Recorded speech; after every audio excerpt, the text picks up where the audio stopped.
Welcome to the Freshman Foundation Podcast, helping you make the jump from high school athletics to the collegiate level and beyond, with your host, Michael Huber. Hey everyone, it's Mike Huber, founder and CEO of the Freshman Foundation. Thanks for listening to the Freshman Foundation Podcast. Normally I have guests on the show who share their experience and expertise in talking about the transition from high school to college athletics and various aspects of the mental and emotional side of sport. But, you know, in this episode, I'm going to talk to you just on my own. I haven't really shared much about myself. And I feel like it's important to do that as we sort of come to a close here in 2021. We've posted almost 30 episodes, and every episode I'm fond of, and the people who've come on and shared with the community to help others be their best and to navigate the very bumpy transition from high school to college athletics. But I think it's maybe lost on some of the people who listen who don't know me, you know, how I got to this point and what I'm about, what I do, and just sort of how that all ties back into the concept for the podcast. So for those of you who don't know me, mental performance coaching, sports psychology is my second career. I spent almost 20 years in business consulting, working with large companies and traveling and dealing with a lot of very different and important people and seeing a lot of places, which was very cool. But it never really satisfied my desire to work in sports, which is always a goal of mine for many, many years that I never fulfilled up until now, but also the desire to help other people in a more fundamental way. So about 10 years ago, maybe a little bit more, I started to rethink my career, my life, what I wanted it to be. I started in recovery for a compulsive gambling addiction, which was over 9 years ago now. And through that process, I started to realize there was something missing in my life. And, you know, the help that I got from other people in that process of recovery inspired me to want to help others too, because in that case, I had people help me who had no skin in the game. They didn't know me. They weren't getting paid to do it. They just wanted to see me make my life better. And that really inspired me. And I've had the opportunity, you know, gratefully to help others in recovery and be a part of that process for other people. So I'm grateful for that. But I wanted it to extend into my professional life because I felt like there was just a lot of value in that. And it took me a number of years to sort of get to the point where not only did I figure out that I wanted to be in the sports psychology field, but also just work through the process of leaving a career where I had built up 20 years of equity and income and reputation, and to start all over was a really challenging thing to do. But I went back to school in 2017 and I got my master's degree in sports psychology. Took me about 3 years. And in 2020, in the beginning of 2020, I graduated officially, of course, right around the start of COVID and the lockdowns and all the stuff that has made us so, I don't know, just consumed in the last year and a half. I started a practice working with young athletes on the, you know, one-on-one basis. And, I'm really proud of that fact that I stepped into this new field when things were really, really challenging. It gave me the opportunity to invest in my practice and invest in my clients. And I kind of tempered my expectations. But a year and a half later, I have almost 30 podcasts. I probably have almost 20 clients that I deal with on and off. And then I feel like I've helped be better. And so it's been a great journey. And the Freshman Foundation was born out of some of my experiences in my graduate school internship. So I had worked in a high school athletic program for a couple of years, and shout out and thanks to Mike Murray from St. Joe's High School in Metuchen, New Jersey, who brought me on sight unseen almost to come on and be an intern in his athletic program and work with his baseball team and work with the basketball team. And I've made so many really good relationships and good friends through that experience. And I'm very grateful to St. Joe's and Coach Chan, who coaches basketball. Everybody there has just been really awesome to me. So in working there, I had the opportunity to work with some really high level athletes, a number of whom have gone on to college sports, specifically baseball players, a couple of Division I guys, a Division III guys I became very close to and who I worked with one-on-one. And I just watched their transition and their growth and maturity. And it got me curious about what that transition from high school to college looks like, because you've got these players in high school who are super, super talented and lauded and, well above the curve in terms of their ability level. But then moving on to the next level, it's not going to be the same. You're going from the old big fish in a small pond to what I've had heard termed, a medium-sized fish in a big pond, which I think is right? Like you just become, in a lot of ways, just become average when you go into college, especially when you go into college at that Division I level where everybody's just as good as you are. Everybody was a high school star. Everybody is highly recruited. And so, what's that look like? And that made me curious. And I went through the COVID transition with those baseball players whose season got canceled.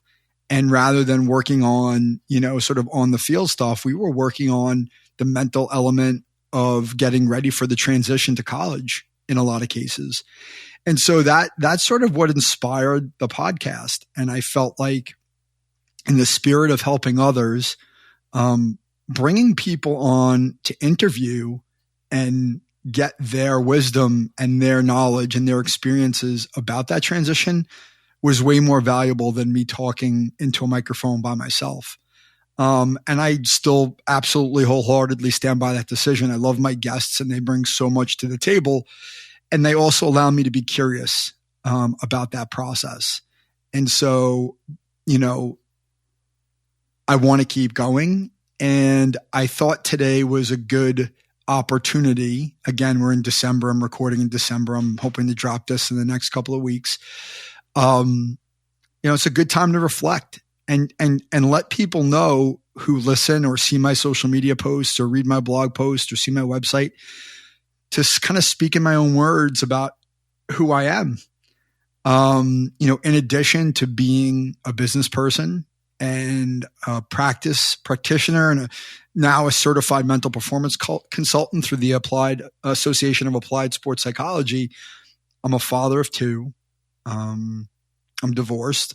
My kids are 13 and 11. So they're in the age range, in terms of athletics and things are getting harder. And I see some of those things as a sport parent, and I try to apply my training and my logic and wisdom, to being a sports parent, which doesn't always work because of the emotion, involved.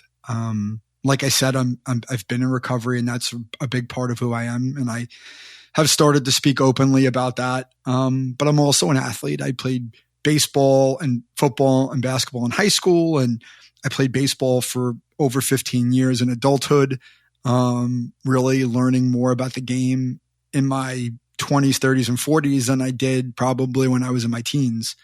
And I'm really grateful for that. And I made some great friends, and I've learned so much from guys who are way better baseball players than I was.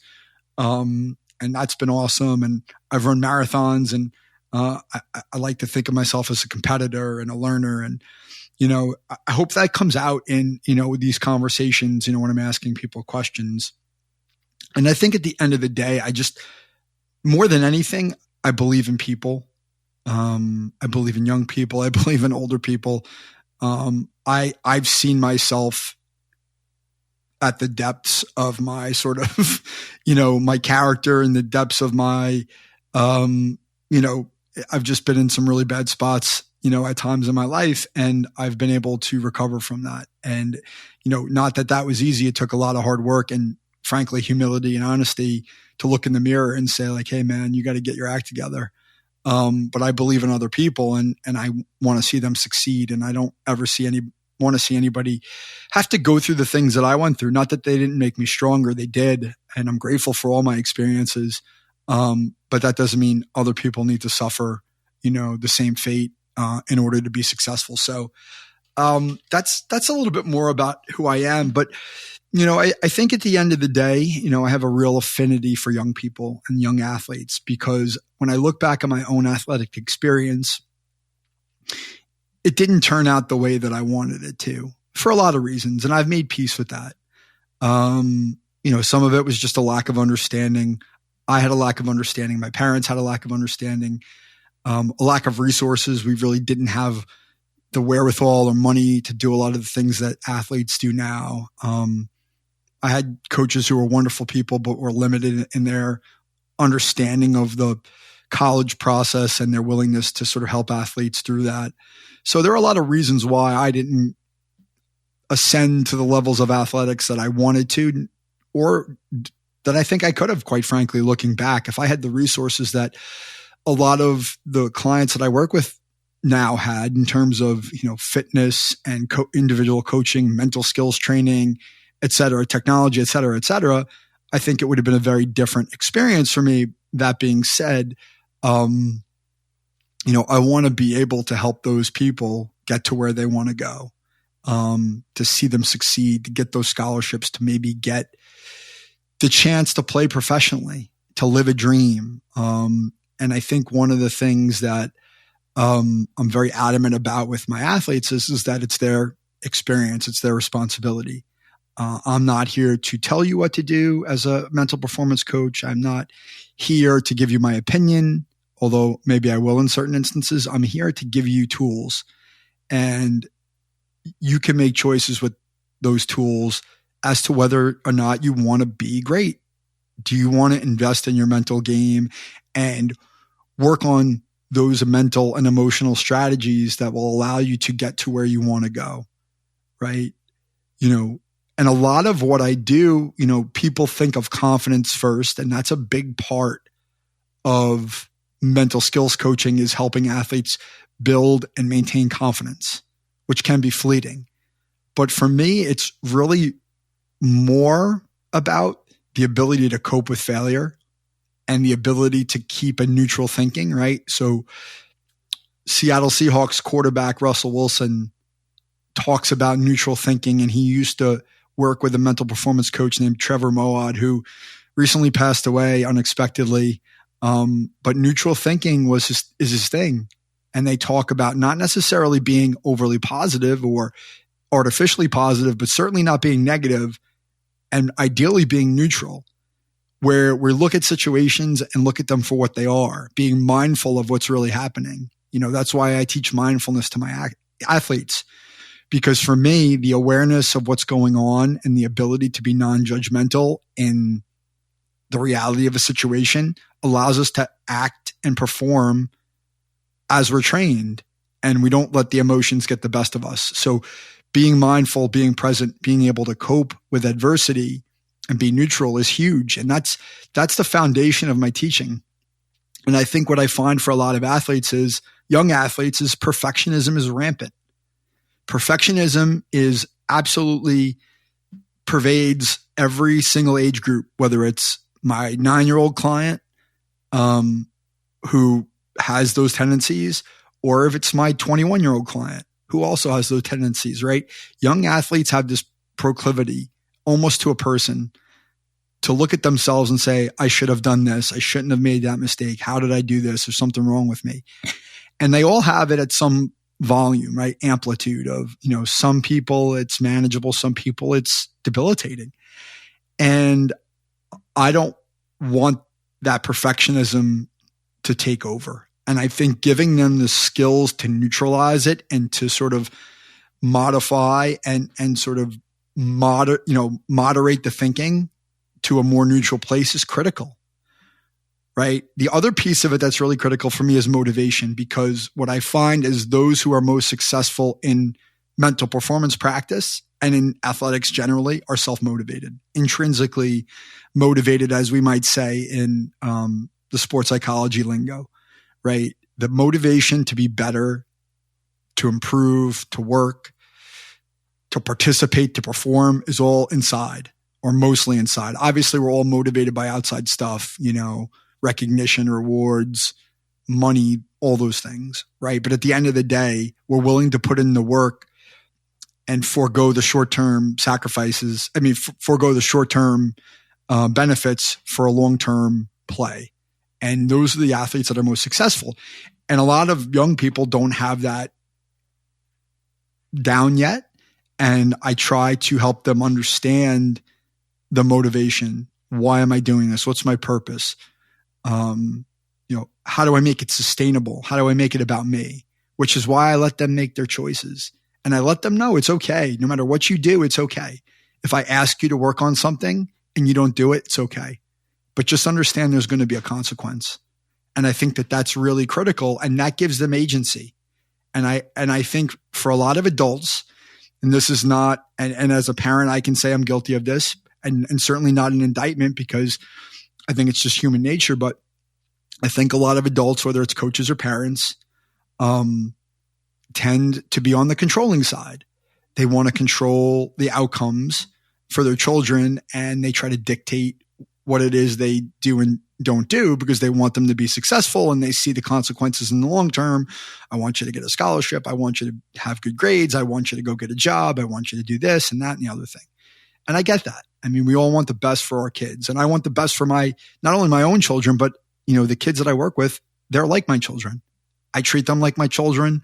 I care about them like my children. I'm invested in their success. But the difference is that whether they succeed or not, I'm not worried about. I just want them to be okay and happy, and want them to be able to look at themselves in the mirror so that they could say they did everything they could to be successful. And if it doesn't work out, that's all right. I still got your back. But that's hard for adults, right? So trying to build in some of those positive motivational strategies and giving the young athlete a little bit more perspective and giving them an outlet, an unbiased outlet to express themselves, so that some of the burdens that they wear, if they're not performing the way somebody wants them to, or they're not living up to expectations, they can sort of get that off their chest and figure out in a way with somebody else who's got their back, hey, how do we work our way out of this? So, a session in a client session where most of my work is done at the individual level, which I love, because you really get to know somebody really well. And a big part of what we do as mental performance coaches is build trust. To build the trust, especially with a young person, can be really hard, right? But once that trust is there, they buy in and they understand that whatever it is that I'm asking them to do or teaching them is for their benefit. It's not for my benefit. So what are the things that we do to help them, right? I mentioned some of them, right? I usually almost always start with mindfulness, as age appropriate, getting used to sitting still with your thoughts and getting practice in not judging the crazy things that go through our head every day, myself included. I tell them the human brain thinks 50 to 60,000 thoughts every day that we can't control, but we do have control over what we do with them. And learning how to manage those thoughts is critical, right? And I tell them that, hey, our brains are predisposed to threat. They're predisposed to danger.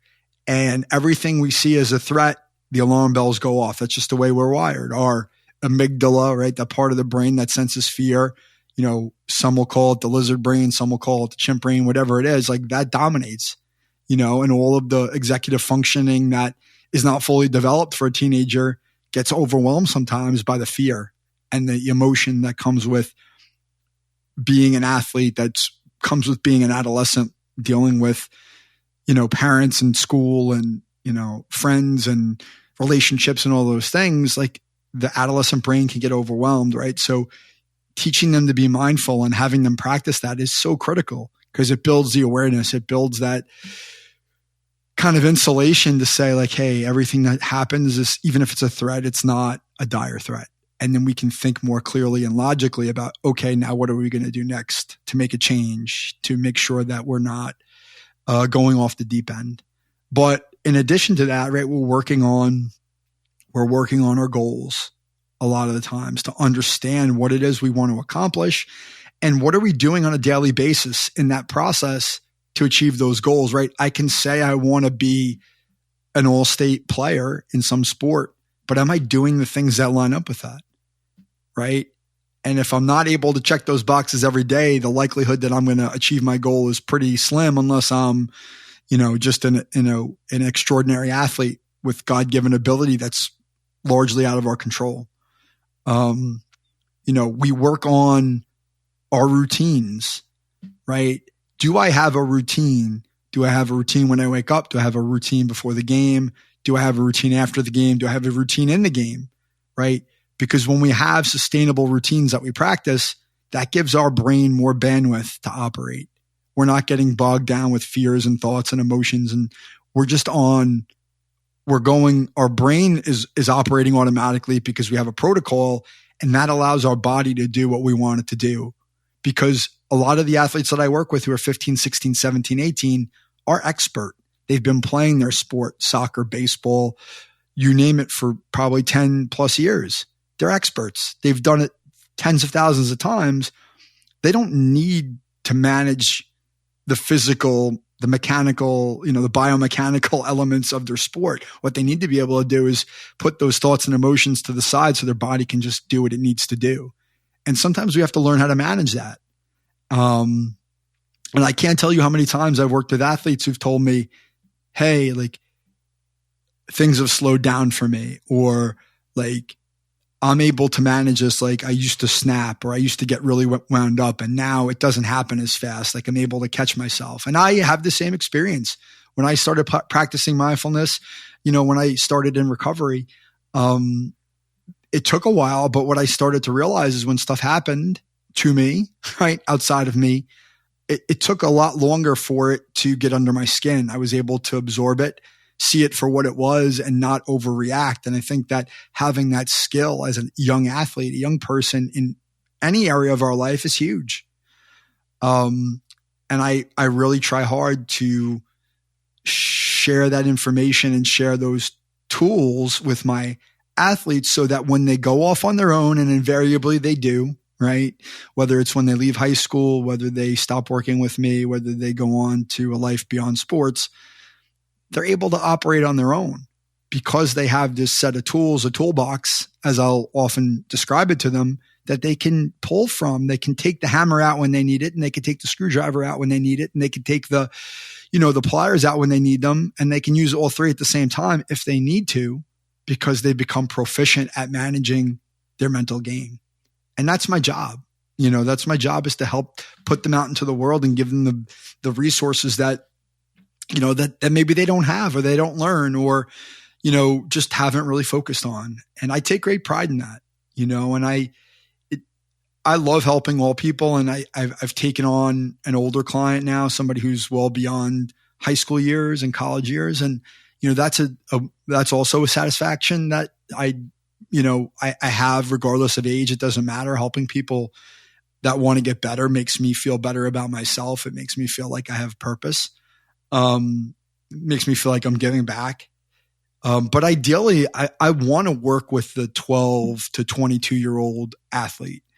Those are really important formative years in terms of cognitive development, in terms of emotional development, in terms of athletic development. And I feel like, if I had one of those clients on, and I have actually, in my first episode, I had a former client on. I'd say he's former now. He's out on his own in college pitching Division I baseball. He was on my podcast, and, I can say that I got so much out of serving him, and because he wanted to be the best he could be. And I just get so much from working with the group, and I want to understand them better, because I think one of the things that I realize is that young people want to be treated with respect. They want to be seen they want to be seen as people and not as just athletes, right? And one of the things I say, which is a total oversimplification, and I'm a parent, right? So I have sports kids, but what I say is as soon as I or any parent judges their young person's athletic performance, the first thing the kid thinks is, you don't love me. Is that true? Of course not. Is it an over exaggeration? Maybe. But their underdeveloped brains and emotions are thinking like, all they care about is that I play well. And if I don't play well, they don't care about me. And so I think seeing young people for the who they are in totality is really, really important. And I try to do that. And so that sort of speaks to some of my core values, right? Like one of the core values that I have is intent over content. What does that mean? Right? Content, we're focused on the efficacy of the skills. Are we doing this? Are you building these skills? Are you good at it? Right? Are you mastering the mental game? Yeah, that matters. I mean, if we're not able to teach these skills well and help athletes implement them, they're kind of useless, right? That's part of it. But what's my intention in doing it? Do I show to them that I care about them, that I love them, that I want them to be their best regardless of how they perform on the field? If I show that, they're more likely to buy into me as somebody who they trust. And then they're more likely to do the work, and they're more likely to apply it, and they're more likely to get better. So the relationship comes before the technical side of what I do. I'm a firm believer in that. There are so many people, competent people in my field who know how to deliver these, education, skills trainings, with more experience and better than I do. But at the same time, if we can't connect with the clients that we work with, the young people that we work with, nothing's ever going to get absorbed. It's really, to me, just so critical, right? I always put the person first, right? And that's very similar, right? Putting the person before the performer, right? Not judging them or focusing only on them as athletes, but really seeing them for who they are as people, right? What are the other elements of their lives? Is it letting them know it's okay that, that they're not performing as well as they can be because stuff happens. There's so much stuff out of their control and all of our control. And that's one of the things we do all the time. I start with, what can we control and can't control? And it's very simplistic. And I think it's very obvious in a lot of ways, but we don't really think about it, right? There's so much that we can't control as performers, right? Judging ourselves so harshly for things that we can't control is just it's not reasonable. And it also makes us feel bad about ourselves, which also leads to bad performance. I like to think of myself as a strengths-based coach, right? So emphasizing what you do well as a performer, right? Rather than highlighting deficiencies and trying to put a Band-Aid on deficiencies or fill those gaps. Obviously, there are things that we always want to work on and get better at. But I want the athlete to look at themselves and say, hey, I do these things really, really well. And I wouldn't have gotten to the point I'm at without them. So give myself some credit, right? And taking the edge off some of the self-criticism and the perfectionism, like I said, that's so rampant. At the same time, I want them to be accountable, right? I hold myself accountable. And I think this is something that I really believe in as an adult, a parent, as a coach, is holding myself accountable to young people and being willing to say that I'm sorry for making a mistake. Because I think a lot of times adults don't feel like they have to take responsibility to young people because they're the adults and they don't have to explain themselves, or that's the way that they learned or were coached. And I don't believe that. I believe that if I'm not living up to my end of the bargain, or I'm serving somebody in a way that's not in their best interest, then I need to take responsibility for that. And then in turn, I try to model that behavior for my clients. So I want them to be accountable, right? Be honest. I don't care if you didn't do something, but take responsibility for it. Don't blame somebody else, because you have full control over the work you put into this process. And, if you're not doing the work, again, that's okay, but you need to take accountability for yourself. And I'm a big believer in that. And I try to be compassionate, But at the same time, if I identify that somebody's trying to make an excuse or blame somebody else for something that was in their control, I'm going to call them out on it. And I think ultimately it's about being authentic.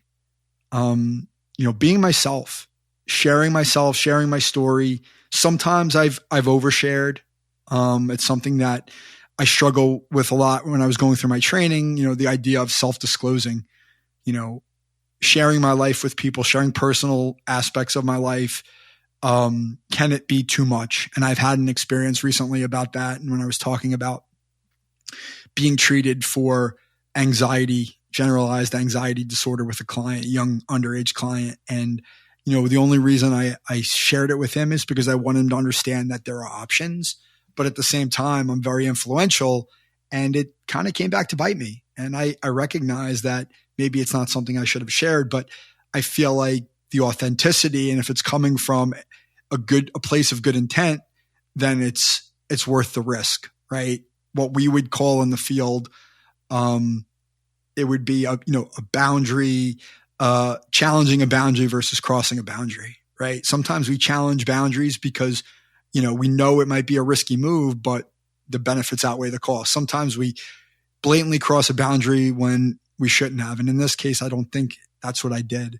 So I try to be really open and honest with my clients to, again, be a role model for them. So, ultimately, the purpose of this episode was to share more of myself, because I think if you're listening to the podcast, you're getting little tidbits of who I am in our conversations, but I'm keeping the spotlight off myself, and purposely so.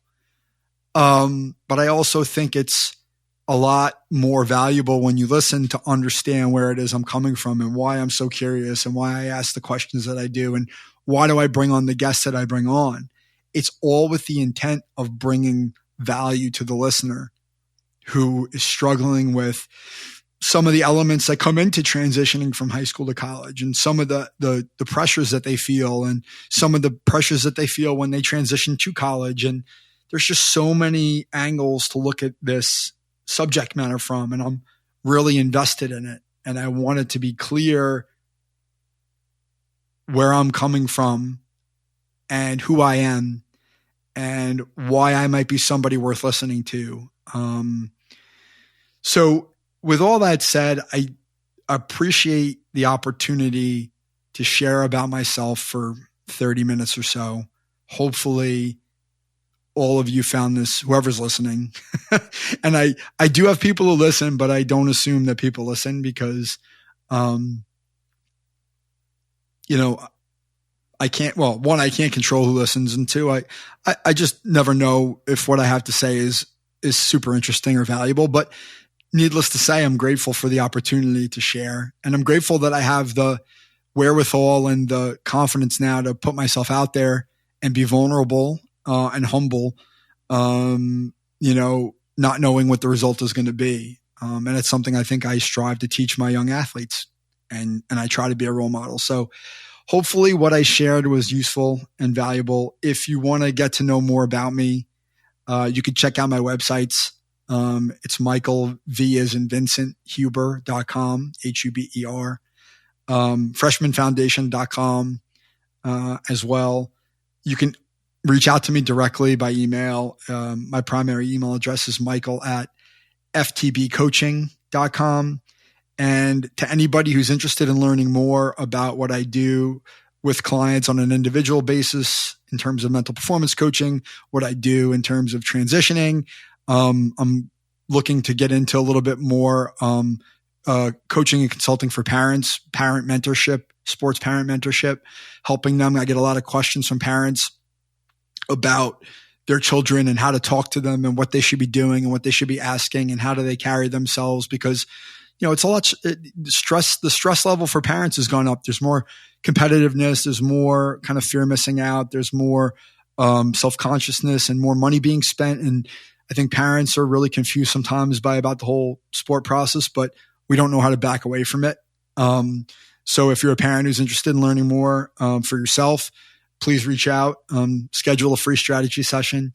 You could do that certainly through my freshmanfoundation.com website, or just reach out to me and let me know how you can do that. So this was wonderful. I'm really happy to share, and I look forward to seeing you back in 2022 with more great guests and hopefully some more insight, and hope everybody has a wonderful holiday. Take care.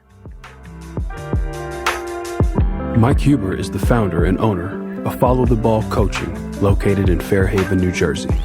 He is a mental performance coach and business advisor dedicated to serving athletes just like you reach their full potential on and off the court. The Freshman Foundation is all about helping you get to the next level. For more information, follow along on Instagram at The Freshman Foundation.